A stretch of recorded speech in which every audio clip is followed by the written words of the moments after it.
Hello, welcome to News Espresso. In today's world, English has become the dominant global language. From international business and technological innovation to the entertainment industry, English seems to be everywhere.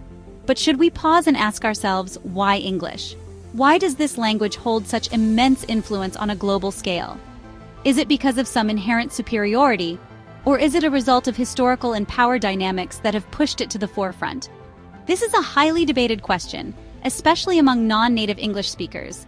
They not only have to invest additional time and resources to learn the language, but also often face unequal competition due to language barriers.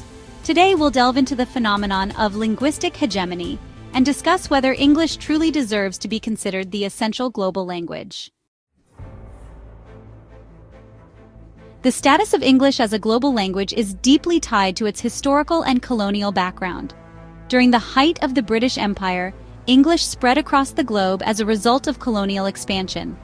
Later, as the United States emerged as the world's strongest economy and cultural exporter, the position of English was further solidified.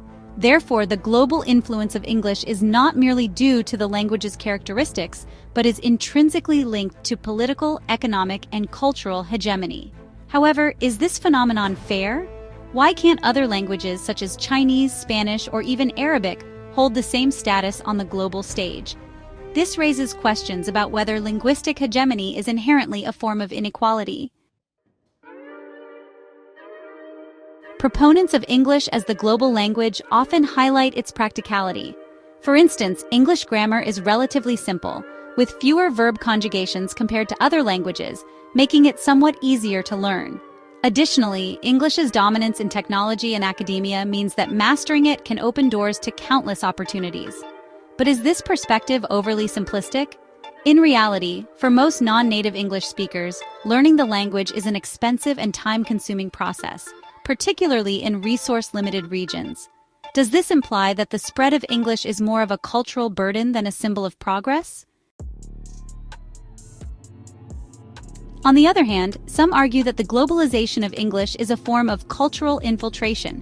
While learning English, we are also absorbing the values, culture, and worldview of English-speaking countries. For example, global movies, music, and news media are predominantly in English. This not only squeezes the survival space of other languages, but also makes the world increasingly homogenized. Is this the globalization we truly want? Or should we strive to protect linguistic diversity and, in turn, preserve cultural richness? However, we cannot ignore the fact that English, as a bridge language, plays an essential role in international communication. In multilingual environments, English facilitates easier communication between people from diverse linguistic backgrounds, thereby fostering globalization and cross-cultural understanding. But does this mean we should accept the hegemony of English, or can we explore alternative solutions, such as promoting multilingual education, allowing people to choose languages based on their needs instead of relying solely on English? Many point out that linguistic hegemony creates a form of cultural colonization. In some non-English-speaking countries, children are required to learn English from an early age, while local languages and cultures are marginalized. This phenomenon is particularly evident in former colonies, where English is not only a symbol of the elite, but also a dividing line of social status. In such cases, language is no longer just a tool for communication, but a symbol of social inequality. Another contentious issue is whether linguistic hegemony affects the diversity of global academia.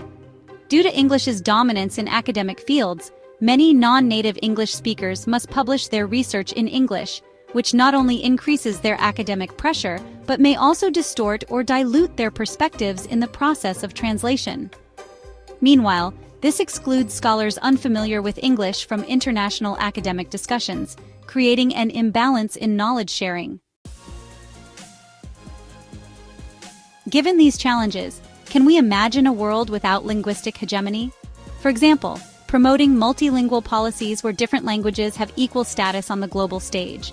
Additionally, advancements in technology have made real-time translation a possibility. Does this mean that language barriers will gradually disappear? Or will language, as a part of culture and identity, remain irreplaceable? Finally, we must ask, Should English truly be the essential global language? There is no definitive answer to this question, but it touches on profound considerations of globalization, fairness, and cultural diversity. Are we willing to accept the reality of linguistic hegemony, or should we strive to explore other, more inclusive options? This is a discussion everyone should participate in. So, what's your take? Do you think English's status as the global language is an inevitable reality, or should we challenge this status quo? Share your thoughts in the comments, and let's explore this thought-provoking topic together.